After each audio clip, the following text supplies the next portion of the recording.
Here now with the head coach of the Crane Pirates, Coach Bryan Harmon, after winning that SWCL tournament championship today against Purdy tonight. Coach Harmon, what was the ingredient that you had going into tonight's SWCL championship game against Purdy? Well, after the semifinal where we got past Southwest, we were preparing to play yesterday, and just some weather forecasts kept that from happening.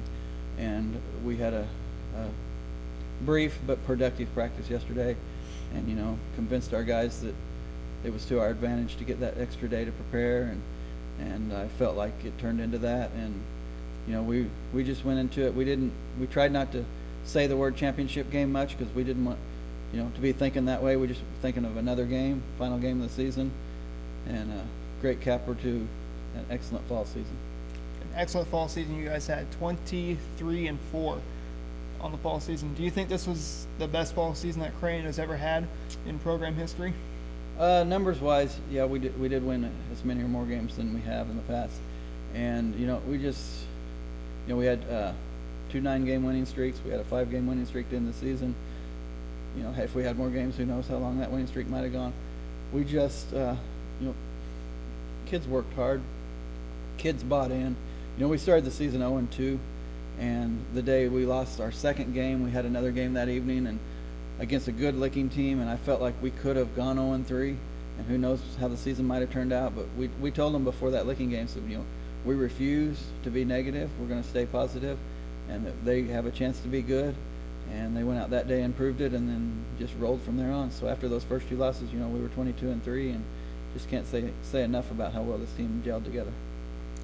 22-4, you guys were going into this fall season, or going into this SWCL tournament championship game against Purdy, and now ending the season at 23-4.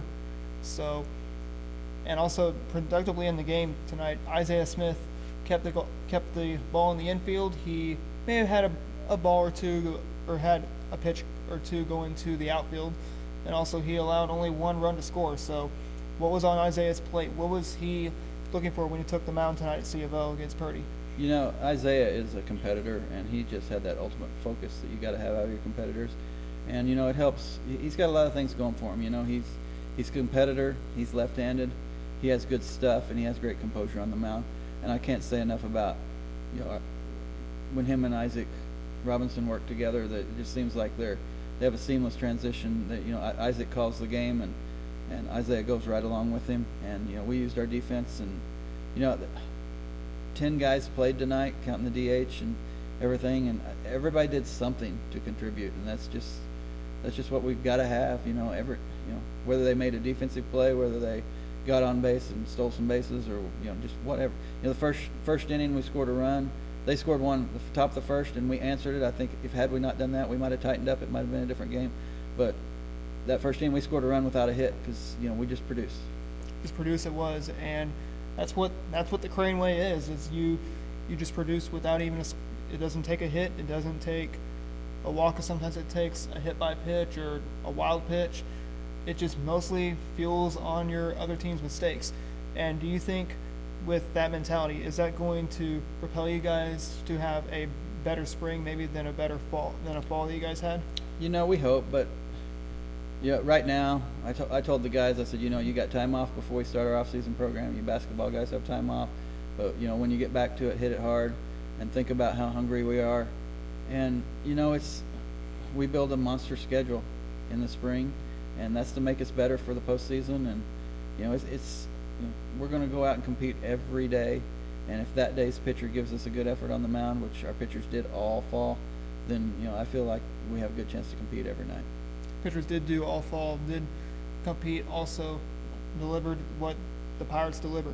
And also during the game, Isaac Robinson threw out, was it two eagles tonight at the plate, and he threw out, we believe 2 eagles it was in the regular season game. Three yeah.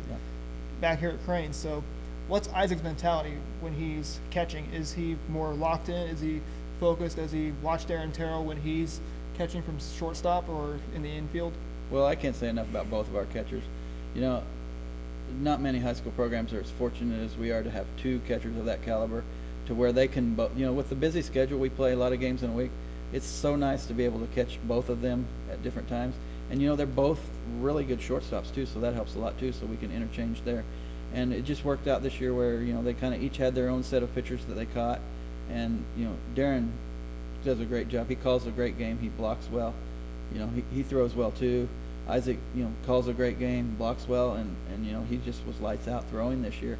And Purdy in the past has taken advantage of us on the bases, and Isaac, they stole a couple bases tonight in some situations where, first and thirds that we maybe weren't going to throw through and things like that. And other than that, he shut down their running game. Shut down the running game, it was, and now it's going to be on to the spring season. What's going to be different in the Crane Pirate locker room come spring, and what is it going to be? What are you guys going to have to do to get better? Do you think there's some weaknesses that you may have seen this fall season? Oh yeah, every player knows they've got to improve, and what I hope to see different in the locker room is bigger, stronger, faster guys when they come back because they worked hard in the off season. The mentality needs to stay the same because we're not lacking there, and we just have an intensity about us, and it's kind of strange because there's a couple games we go in where I'm thinking, oh man, I don't know if we're ready. It's so quiet, but it turned out that was a calm focus, and this group's just they understand what's in front of them, and they go out. If they make a mistake, they pick each other up and they move on, and that's what a good team does. That's what a good team does. Even though they do have weaknesses, they have strengths. But now, if you had any final words to say to Coach Josh Hughes of the Purdy Eagles after they lost the championship game to you guys, what would be your words to Coach Josh Hughes and his Purdy Eagles? Well, we didn't talk much after the game. He gave us a congratulations, and before the game, we both let each other know that if it can't be us, we're glad it's them, or if it can't be them, they're glad it's us. Because we have that respect for each other. And then texted back and forth with him a little bit on the ride home, and we just have so much respect for each other, and he has respect for our kids and our program, and I have so much respect for his kids and his program. And anytime you get a win over a Purdy team, you've had to do some execution because they're going to push the issue and make you execute. And I hope our team's the same way, because and Coach Hughes and I have the utmost respect for each other. Coach Richardson at C of O, I visited with him a little after the game, and he said, both of you guys do the things the right way and play the game the right way. And just high praise coming from a Hall of Fame coach like Coach Richardson. Appreciate the time, Coach Harmon. Congratulations on your SWCL championship. There's more work to be due, as we will now talk to you in the spring. Thank you, Adam.